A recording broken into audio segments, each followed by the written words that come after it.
Hello and welcome back Hello. to episode 12 of Human Soup. This week it is called What's for Tea? Is that what we've settled on? I don't know. Let's So you hope, throw this one about, that'll do. we just hope the content now makes sense. Which is all about, are you a planner? That's why it works. Nice. Are you a planner? And as in a meal planner, a life planner, a 5-year planner, a weekly planner, a daily planner. Oh, shut up. I just went It's gone through- crazy. I went, We'll get into the details in a moment.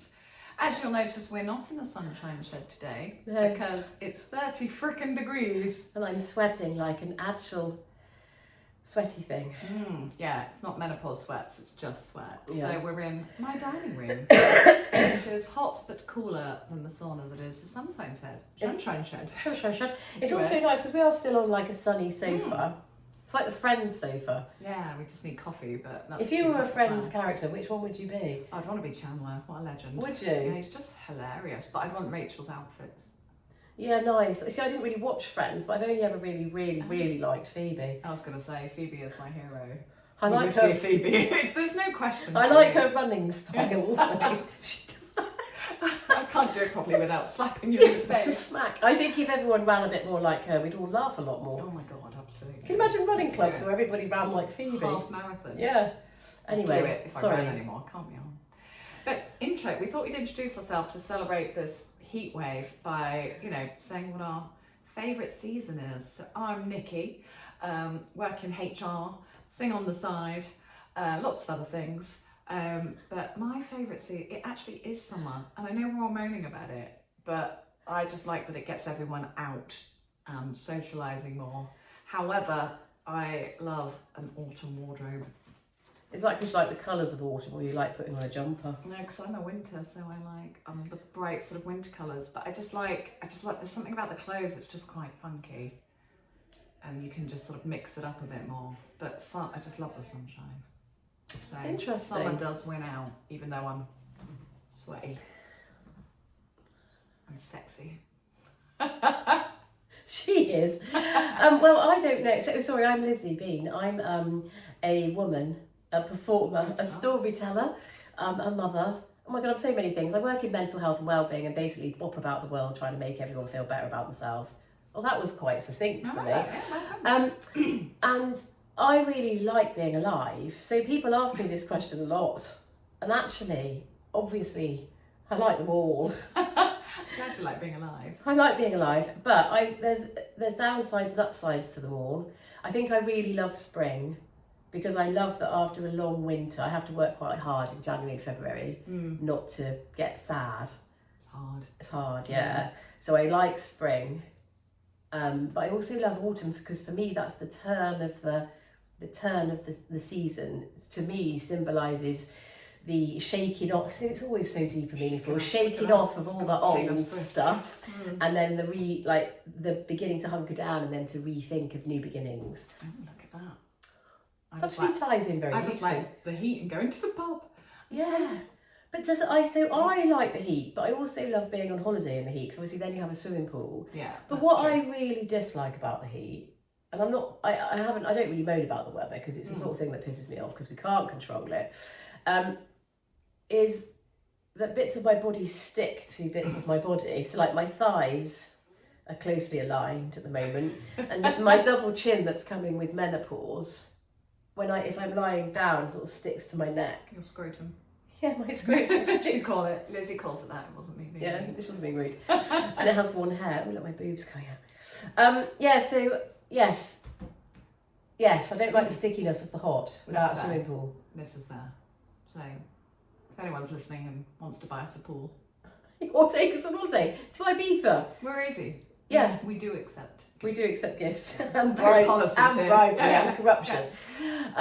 Actually, that's so not true. We're not No, very good at take things too unfairness. Yeah. So today's episode, which is quite hard to think of because the sun's shining and it's hot, we were thinking about life planning.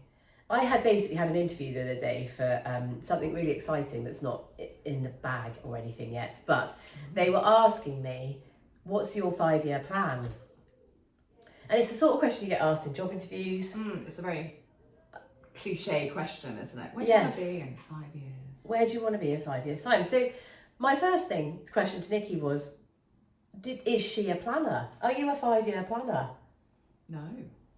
I think it's the simple answer, because I don't think I can.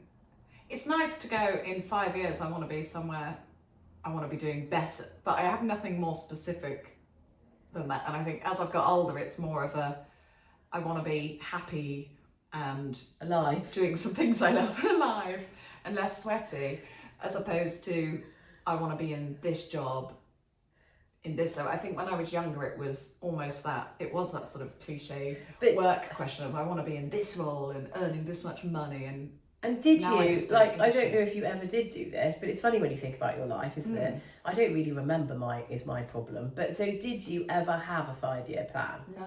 Did you go to university? I did. Did you? What did you study? I did, well, I started doing business economics and realised economics wasn't for me, so then did industrial relations and sociology. But I think uni was one of those things, and I don't mean to like bitch uni, but I think I was in my A-levels and it was like, well, now's the time where you apply for uni. Yeah. I was like, okay, I'll apply for uni. So I applied for uni, and then before you know it, you're in your halls of residence by yourself on your first day, and you're like, oh. So I don't think it was necessarily a plan or my plan. I think it was more society's plan. No, I agree. You apply and you go. Yeah. Had a ball. Didn't study enough, but Did had you a get- ball. did you Got some pass your great degree? friends. Just about. I'm not gonna lie to you, but I have some of the best lifelong friends and stories and experiences. But I think it was just, this is what you do, as opposed to, this is my life plan because it's going to let me be a HR director one day. That was not. Oh yeah, where so I you went. did, and we were worried we had things to talk about, but because I'm so nosy, it'll be fine. So when you were 18, did you have 19, whenever you went to uni, did you have I want to be when I grow up? No, I don't think I knew. I Did think it you just have a came dream when you with- were little? I wanted to be a singer when I was little. Yeah, so funny. Which singer in particular? I don't think I had any I want to be this person, because I was your typical boy band, boys Oh, over which my one? life. Boys Only Life. Yeah. I liked Boyzone. I also liked Wet, Wet, Wet, which I Oh, had did to. you? I struggled to admit to because it meant I was a bit weird. It's out there now. But yeah, I loved Boyzone, which is just really bad when you think about it. Well, now. not But really. I was 13. It's what you do. Yeah, you're a bit younger than me. When in my era, it was either Bros or New Kids on the Block when I was like year 7. There's a boy band for all times.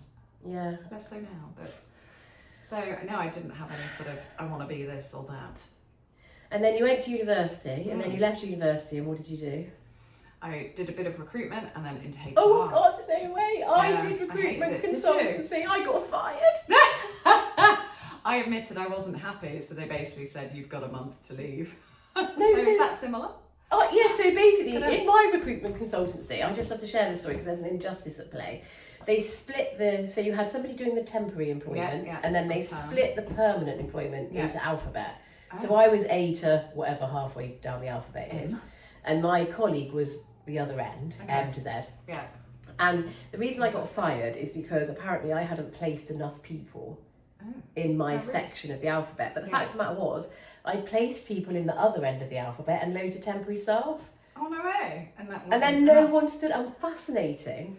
There was a room of 3 of us, and nobody stood up. Yeah, nobody stood up for me and said, actually, well, Lizzie actually did that, that, and that. And they might have stood up for me. I don't know. I still got fired. That's not fair, is it? No, it was awful. I didn't have a good experience. Afterwards, you could tell me who it was, and I'll tell you who it was. Yeah. But Who did you? I worked for an accountancy recruitment firm. I worked for education recruitment and then general. So we've gone off on a tangent, and this is really interesting. So one of the things that my thing was in my job was I don't know, like I do know now, but I don't know what different accountancy job was, and I was told not to worry about it. And I said, well, how can I sell a How can you do credit a good controller job to someone, Yeah. or an accounts management job, or a Yeah. management accountant's job, If you don't know the difference. if I don't know the difference? And that's where recruiters got a lot of grief because they didn't know what they were recruiting for. So Because it was just about bums on seats. Hard industry. yeah, brutal. I mean, not for me. People either do it for a year or they do it for life. It's one of those like careers. Yeah. But it was never for me in the long run. So you got asked to leave after a month. Yeah, and I said I was unhappy, and so they basically said, we'll give you a month to find a job. And then they said... That was quite kind of them, no? Then they said, we'll help you find one. I'm like, I'm not letting you get a fee for finding me a job. Fuck off. I've got to find my own job. Fascinating. And I did. So, okay, so after recruitment, then where did you go? Then I started in HR. Like a bit of HR admin and worked my way up. Yeah, interesting. And when you were in HR admin, yeah. God, I'm being really nosy with her today. I don't know this about Nicki. We're just interesting. Like interviewing. Yeah, sorry if this isn't interesting. But I think it's interesting because we all have a different pathway to where we've got to. I think some people have a really distinct plan of this is what I'm going to be and this is the path. Yeah. And then the rest of us just bumble along, I think. But I wonder whether I suspect there isn't one way is the right way. No. Because I suspect that people that get caught on the path then feel suffocated potentially and stuck at the end result and thinking, oh my God, was this what I was striving for? Yeah. Whereas people that bumble along probably get a bit frustrated with their own distractions. Bumbling.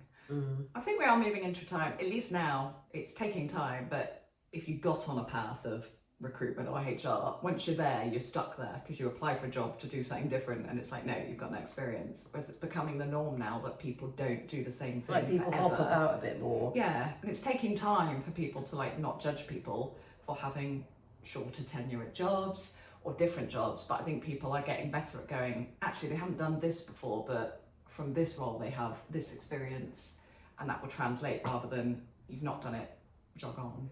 So I hope we're becoming more open-minded. Slow progress, but...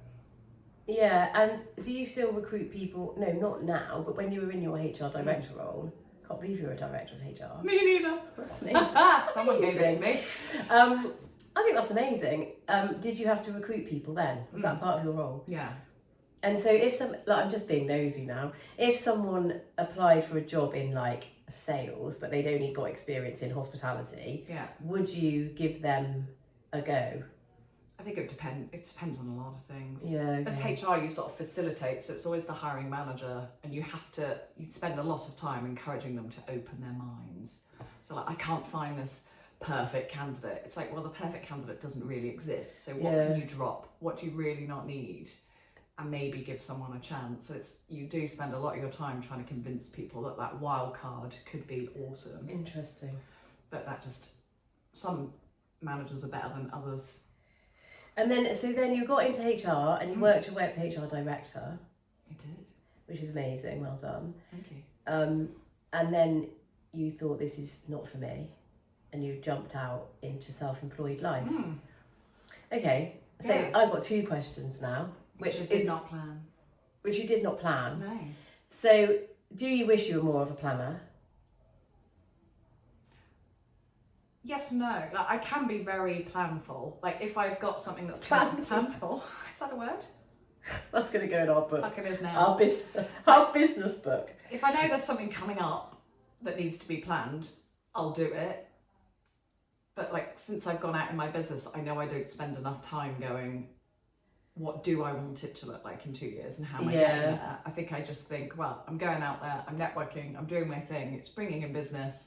It's all working. Rather than, okay, let's be a bit more... I want to scale it by 10% by absolutely 2028. But I also worry that would just suck the fun out of it for me because I've just started my 3rd year of self-employment. I'm still going. You are still going. So the statistics are massive. Positive. The percentage of new business will fail. Yeah, I should have... should have failed by now. And I haven't. Woohoo! So, yeah, I don't know. It could sort of suck the fun out of life. But there's a place for planning, isn't there? And we don't need any of that. I mean, there's so many people that suck the fun out of life. Exactly. I'm going to have a little sip of drink because it's boiling. Yeah, it is boiling. Interesting. Okay, so not a planner, but sort of a planner, but not really a planner. Plan when I have to. You plan when you have to. Not a long-term planner, more a short-term planner, because there is a difference. Yeah.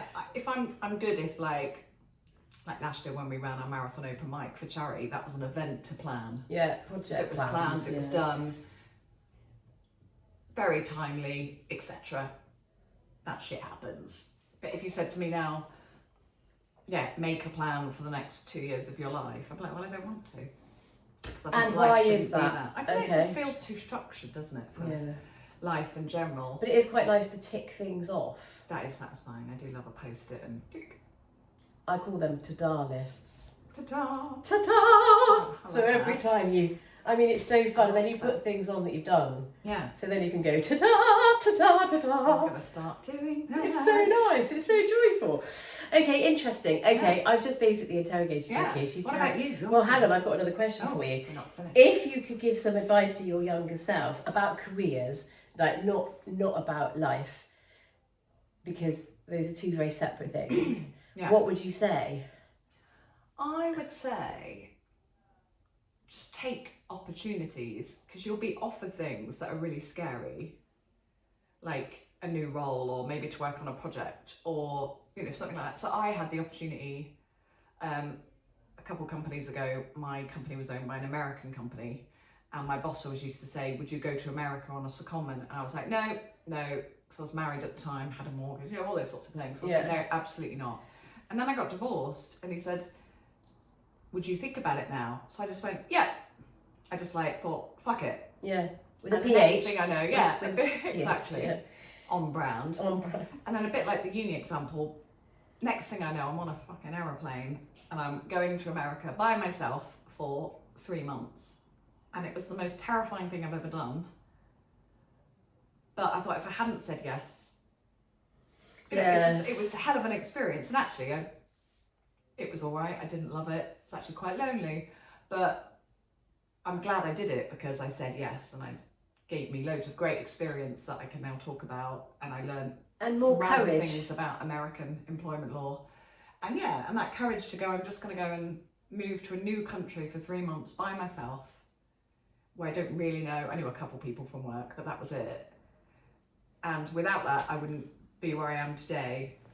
And had I still been married, I'd have said no again. So I think just grab it by the balls. And you that's can always say no at a later date. Or, you can always change your mind, is what I tell and people. I could have come home. Yeah, I always say that. You say you can always change your mind.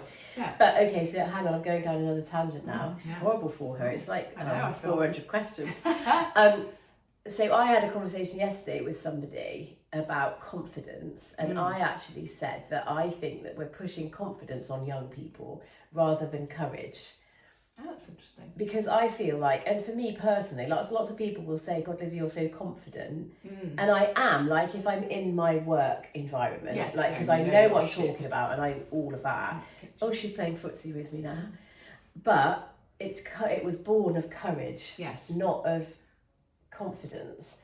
Yeah, you were brave to say yes, or I was brave to say yes. And I think for young people, well, and actually even middle-aged or older people, fucking hell, we spend our life so long shrinking because we're like, I'm not brave enough. Yeah. Thinking we've got to be confident to say yes rather than, no, I've got to find courage. Yeah. Look after myself because that feels terrifying. Yes. And say yes, fuck it. Yeah, it's a really good way of looking at it. And I think, you're right. I think we do push that confidence. You should be more confident. Yeah. But I do think that almost comes, for me, it came with time and age. And experience, I think I really got confident and grew into myself from 30 plus. But also, if you look at the open mic that you and Stu run at the Bear on Cirencester first Thursday of every month, did you like that? That was amazing. Come along. Basically, just plug everything that you do. Let's do it. Is that so? Whenever I'm there and I'm singing, I know I'm really nervous, and it's courage that gets me up there to sing, not confidence. Yeah, I've never really thought. And actually, because you're so supportive, like you and Stu particularly. You don't even do any, not trying to be rude to you, you don't even do anything, but what you do is you're very quietly rooted. Yes. Does that make sense?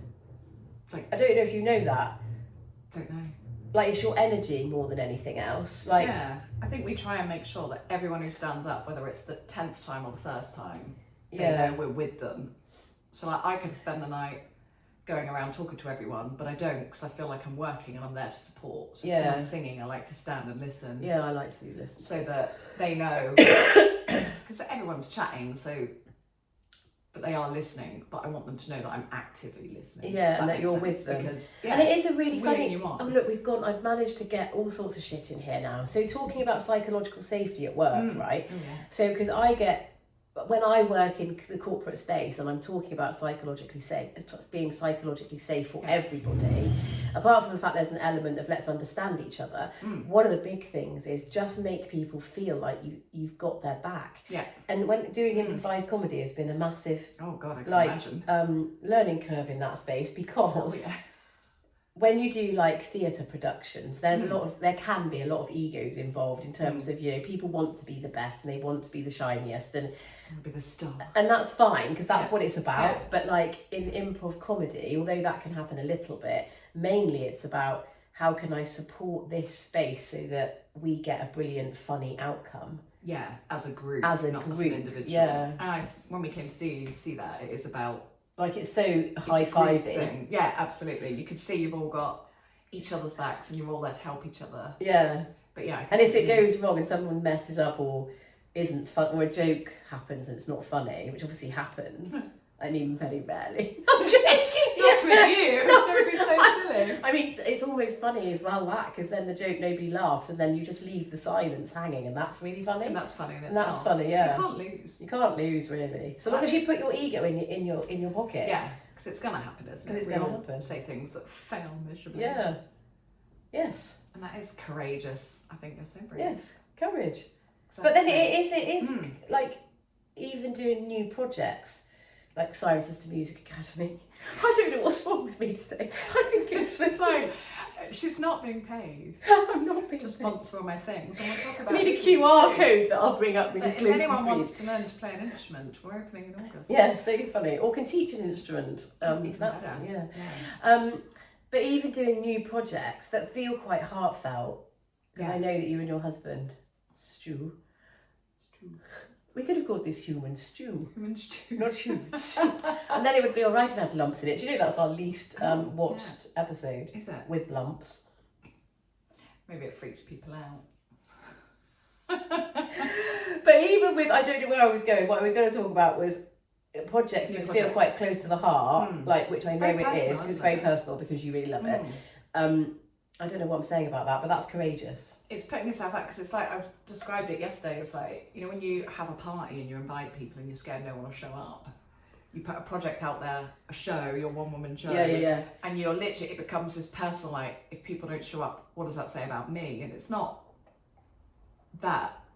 If people don't show up, they probably just couldn't make it that Friday. Or there is, well, it's an interesting one, because there is it's personal. It is very personal, however, you're really putting yourself out there in Lizzie's one-woman in my one-woman show. Cool, fuck it's some rainbows. On at the Edinburgh Fringe. Edinburgh Fringe, look at that, I've got you. Edinburgh, I'm so excited about that, but I do need to know, shout out to the world of all the 500 people that listen to this podcast. I don't know if there's that many. I need a Scottish flag merkin. What's a merkin? It's a pubic hair wig. Thing. I think that might be a bit left field. So if you don't like me saying merkin, ignore that request. I do. I'm going to say it all day. It's so brilliant. Oh, the other thing I've realised is really fun. You know when everyone's quite angry at the moment because it's so hot, everyone's angry. I just saw a man lying by the lake and I said, "Are you okay?" He said, "I don't know what to do with myself. I'm going to tip myself into the lake." I was like, "Oh mate," I said, "It's shallow, you'll be fine." Yeah. Why am I saying that? Oh my God, I'm so distracted. No, he didn't. I think he was all right. Oh, that was it. People are so agitated at the moment because it's hot, and I understand that because our windows of tolerance are squeezed, and some more than others. So I totally get it. But I've decided that when people say "How are you?" I reply, "I'm a little bit flaccid," because I think that's really funny. I mean, I like it. Yeah, I'm gonna work it out today. Anyway, that's a side quest. Sorry. Flaccid and merkins. So okay, so basically, what we've ascertained is you're not a planner. No. Okay, but what about if you've got like big dreams? Like to be, so you were 6 and you wanted to be a singer. So your actual dream, although you might have popped it in a drawer for a while, was I want to sing. And now you do sing. But would you have sung, like, if you'd never have met Stu, No, like, would you have made that a reality? Or No, maybe you not. and Stu met because of the universe look saying... at that, potentially. Yeah. But no, I don't think I would have done it. I think I'd have continued singing in the car, in the shower, and that would have been that. Do you use a hairbrush? No, but maybe I should. I've got a mic now, so I don't know if I need the... Oh, stuck that up my nose. Do you plan? Well, it's a good question. So I think you're like me. I think we're a bit. So see what happens, kind of lasses. My problem is that I have this mental energy that I am the way I am, but also I worry, what if I die? So wow, it's really deep and a bit annoying. So for example, having a pension, I flipped between needing a pension so that when I'm old I've got some money, but I might die tomorrow, so I may as well spend the money now. Yeah. And that's not, I mean, I don't know there must be a middle ground. There should be. I feel like there are some things that need a bit of planning, and that's probably it. Yeah, well, I cashed my pension in when I was 23. Boom. I've done £2,000, boom, and I've never had one since. I mean, I've been married a long time, so he is my pension. Nice. But obviously I've put into that relationship too, but he didn't marry for the pension. No, if he's listening, I I know he doesn't listen, so it's fine. Yeah, no, interesting. So I'm not a planner, but then also I am a dreamer, and I am a galvanizer, and I am a creator of making dreams come true, not in a weird way. I don't know what that means. On an OnlyFans kind of way. In a more day-to-day, usual kind of way. Yeah, because my argument, if I'd have met you like 10 years ago when you were still a HR director, and I said to you, because this is the sort of thing I would say to clients, you know, what was your dream when you were little? What did you want to be? And so long as you don't say a goat but also you could be a goat if you want. I'd be. Thank you. I don't know how to say that. So weird. I've gone off on such a tangent, but I'd be trying to help you to find a way to step into those red shoes. Yeah. I mean, that's a Dorothy Wizard of Oz. I was wondering what goat wore shoes, but if you're a goat, you can wear shoes. Live your dreams. The heat has ruined us. This might be the weirdest episode we've ever done. No, but I really like it. It's fun. Yeah, it's interesting. So it's as random as we are. So because my point is, so the reason I'm like that is I don't want to, if I died now, I don't want to die now, but if I did die now, I would die knowing that I'd done all the things I dreamed of. Which is lovely, isn't it? Which is lovely. And because I bet many people don't. No. And one of my big drivers when I work with people, I do work in mental health, but part of it is to allow people to step into a life that they've always wanted. Yeah. And obviously, I don't mean in a financial house. I don't mean the things I can't change. Yeah. But I mean giving people like you do the confidence, courage to step into spaces to fulfill lifelong ambitions. Yeah. And life is for living. I network with this fabulous financial planning guy called Scott. He'd love me. And he's, you think financial planners are a bit, I always use the word wanky in the situation, but he always starts with his clients, and he's a big believer on, well, what's on your bucket list?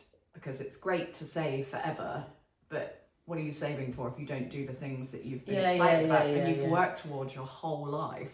So he's a big believer in, with all his new clients, going, well, what's on that list and how do we get you to do some of those things? Because, you can't take it with you. And it is that, but also there is, even with money aside, sometimes it's about energy expenditure, and also making those dreams less breakable. That sounds really weird. So for example, if you've always wanted to be a singer, you don't have to become the next Beyonce or Taylor Swift or Robbie Williams. You can just sing in your shower and then think, fuck it, I'm going to be brave and I'm going to go to the local open mic. Yeah. And that can be... That's enough. Yes. It can be an awakening of a dream. Everything doesn't have to be Beyonce. No, it doesn't always have to be top of the mountain stuff. It can just be, I conquered a fear by doing one thing. Yes, exactly that. Yeah. And it pisses me off because lots of creative types don't, they're so waiting for their big break. Yeah. And it's really difficult to make money in the creative world, so I understand that too. But their creativity is so precious, they don't put it into the world. So then the world never gets it. Yeah. Yeah, you're right. Yeah, so just doing something that is deemed maybe smaller scale is still courageous. Yes. And igniting a part of you that you're craving to set on fire. So what we're saying is, whatever you're thinking, just fucking do it. Yes. Within legal realms. Yeah. And also just take care of yourself in it. And remember, when I did my one-woman show, terrifying. It is terrifying. Fabulous. It is also fabulous. So I'm less terrified of it now, but my big fear was looking stupid. Yeah. which is funny because it's a comedy and I do at times Got look a bit... tassels on your boobs. Yeah. There are times I look fabulous. ridiculous. But it was that Pure fear of... joy. Yes. And I held it so close to my heart. Mm. So if people don't like it, I'd feel wounded. And I was like, Lizzie, stop it. Like, it's okay for people not to like your show. Law of Averages says someone won't like it. Yeah. And They won't like us. Fools. You might not like this. Jog on. Jog on with love. Yeah, it's interesting. So, gosh, yeah, getting back... Note to wrap up, isn't it? Getting back to the question. Like it. If you don't like it, jog on. Talk to us. Tell us what do you want to do? If you have the courage, what would you do? Tell us in the comments. Yeah, if nobody was watching, or you couldn't hear people's opinions. Keep it clean. Yeah, keep it clean. What would you do? Because we plan for so much and we don't it's the weather, innit? Yeah. Everyone always we can't affect stuff. So think about the stuff you have in your hands and what can you actually make real. Yeah. And what would you do? Yeah, let us know. We're intrigued. And if you've got things that you'd like us to talk about, we would love suggestions because we sit here and go, what should we talk about today? And it'd be great to cover something that you... Today it was the career arc of Nicki Elwyn. Who knew? It was be the career arc of Lizzie B. Yeah, well, brilliant. I haven't laughed enough either. Oh, that's it. Anyway, on that note, it's a goodbye from me. Goodbye from me. Oh, Keep bye. stirring the soup. Oh, yeah.